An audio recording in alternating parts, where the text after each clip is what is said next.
بسم اللہ الرحمن الرحیم۔ کہا جاتا ہے کہ چنگیز خان کا وزیر بہت ہی عقل مند اور حاضر جواب تھا۔ چنگیز خان بھی اس کی ذہانت کی وجہ سے اس کی بہت قدر کرتا تھا۔ ایک دفعہ چنگیز نے وزیر سے قومی خزانے کا حصہ مانگا تو اس میں پورے 5,000 دینار کا فرق تھا۔ چنگیز نے وزیر سے کہا کہ اتنی ساری رقم کہاں خرچ کی؟ وزیر نے کہا کہ آپ کے جاہ و جلال کی قسم، میں نے کبھی اپنی ذات پر 1 دینار بھی خرچ نہیں کیا۔ اس دربار میں جو بھی مفلس خالی ہاتھ واپس جاتا ہے تو میں ان کی چپکے سے مدد کر دیتا ہوں۔ جب چنگیز خان نے یہ سنا تو غصے سے پاگل ہو گیا اور وزیر سے کہا کہ تمہاری جرت کیسے ہوئی میری اجازت کے بغیر میری رعایا میں خزانہ بانٹنے کی؟ میں تمہیں سولی پر لٹکا دوں گا۔ چنگیز نے اسے قید کر دیا، مگر رات کو سونے سے پہلے چنگیز نے سوچا کہ وزیر کو قتل کر دینا غلط ہے، زیادہ سے زیادہ اسے وزارت سے خارج کیا جا سکتا ہے۔ دوسرے دن چنگیز خان نے وزیر سے کہا کہ میں تم سے 3 سوالات کروں گا، اگر تم نے سوالات کا جواب ٹھیک دیا تو میں تمہیں معاف کر دوں گا اور تم وزارت پہ قائم رہو گے، لیکن اگر تم جواب دینے میں ناکام رہے تو وزارت سے خارج کر دوں گا۔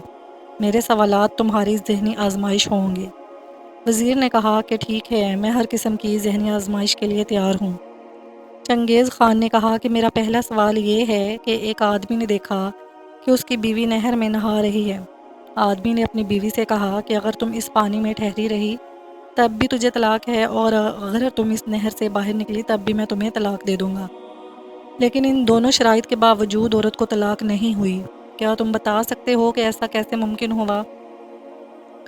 وزیر کچھ دیر خاموش رہا اور پھر بولا کہ پانی میں ٹھہر جانے کی وجہ سے اسے اس لیے طلاق نہیں ہو سکتی کیونکہ نہر میں پانی ساخت حالت میں نہیں ہے اور وہ مسلسل بہہ رہا ہے، اور وہ پانی جو طلاق دینے کے وقت موجود تھا وہ آگے بہہ چکا تھا، اس لیے پانی میں رہنے کے باوجود اس کو طلاق نہیں ہوئی۔ اب عورت ساری زندگی تو پانی میں کھڑی نہیں رہ سکتی تھی، اسے باہر آنا ہی تھا، مگر اس کو خدشہ تھا کہ باہر آنے پر اسے طلاق ہو جائے گی۔ نہر کے کنارے پر کھڑے عورت کے بھائی نے جب یہ دیکھا تو نہر میں چھلانگ لگا دی اور زبردستی اپنی بہن کو اٹھا کر نہر سے باہر لے آیا۔ اب اس صورت میں بھی اسے طلاق نہیں ہوئی کیونکہ عورت اپنی مرضی سے نہر سے باہر نہیں آئی تھی۔ اسی طرح نہر کے اندر یا باہر دونوں صورتوں میں اسے طلاق نہیں ہوئی۔ چنگیز خان وزیر کے اس جواب سے کافی متاثر ہوا اور کہا کہ تم پہلے سوال کا جواب دینے میں کامیاب ہو گئے ہو۔ اب میرا دوسرا سوال یہ ہے کہ ایک 14 سال کا بچہ دوسرے بچے کے ساتھ کھیل رہا ہے، ان دونوں میں لڑائی ہو گئی تو پہلے بچے نے دوسرے بچے کو کنویں میں دھکا دے دیا۔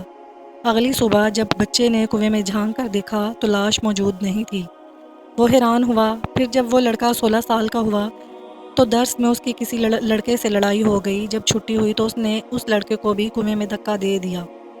دوسرے دن اس نے کنویں میں جھانک کر دیکھا تو اس کی لاش بھی غائب ہو چکی تھی۔ پھر 20 سال کی عمر میں اسے کسی لڑکی سے پیار ہو گیا۔ شادی کے بعد لڑکی کسی دوسرے آدمی سے ملنے لگی۔ لڑکے کو اپنی بیوی پر غصہ آیا اور اس آدمی نے اس کو بھی کنویں میں پھینک دیا۔ دوسرے دن اس نے کنویں میں جا کر دیکھا تو اس کی بیوی کی لاش غائب ہو چکی تھی۔ 30 سال کی عمر میں اس آدمی کا اپنے بڑے بھائی سے جھگڑا ہو گیا۔ اس نے اپنے بھائی کو دھکا دیا، دیوار پر لگنے سے اس کا سر پھٹ گیا اور وہ مر گیا۔ اس نے اپنے بھائی کو بھی اسی کنویں میں پھینک دیا، لیکن اگلے دن کنویں سے اس کی لاش غائب نہیں ہوئی۔ کیا تم بتا سکتے ہو کہ لاش غائب کیوں نہیں ہوئی؟ وزیر کچھ دیر خاموش رہا، پھر اچانک بولا کہ اس کا بڑا بھائی اپنے چھوٹے بھائی کا ہمدرد تھا۔ وہ جس کو بھی اپنی نادانی سے کنویں میں دھکا دیتا تھا تو وہ بڑا بھائی ثبوت مٹانے کے لیے لاش کو کنویں سے نکال کر زمین میں دفن کر دیتا، مگر اس دفعہ اسے کوئی بھی نکالنے والا نہیں تھا، اس لیے اس کی لاش کنویں میں تیر رہی تھی۔ چنگیز خان نے کہا کہ تم نے دوسرے سوال کا بھی درست جواب دیا، اب تم سے آخری سوال پوچھا جائے گا۔ چنگیز خان نے وزیر کے سامنے 4 عورتوں کو کھڑا کر دیا جن کا لباس ایک جیسا اور قد بھی ایک جیسا تھا۔ چنگیز خان نے کہا کہ ان میں سے ایک عورت کنواری ہے اور دوسری شادی شدہ، تیسری عورت بچے کو دودھ پلانے والی اور چوتھی عورت حاملہ تھی۔ چنگیز نے وزیر سے کہا کہ ان کی حرکات سے اندازہ لگا کر بتاؤ کہ کنواری، شادی شدہ، حاملہ اور بچے کو دودھ پلانے والی کون سی ہے؟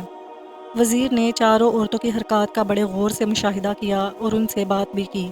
پھر وزیر نے 4 عورتوں کو الگ الگ کر کے چنگیز خان کو ٹھیک ٹھیک بتا دیا کہ کون سی عورت کیا ہے، اور چنگیز خان بڑا حیران ہوا اور وزیر سے کہا کہ تجھے کیسے پتہ چلا؟ وزیر نے کہا کہ میں نے کچھ اندازے لگائے جو خوش قسمتی سے درست ثابت ہوئے۔ ایک عورت بار بار اپنے پیٹ پر کپڑا ٹھیک کر رہی تھی تو میں سمجھ گیا کہ یہ حاملہ ہے۔ دوسری عورت بار بار اپنے سینے پر ہاتھ رکھ رہی تھی جیسے اسے درد ہو رہا ہو۔ میں نے اندازہ لگایا کہ اپنے بچے کو دودھ پلانے والی عورت ہے۔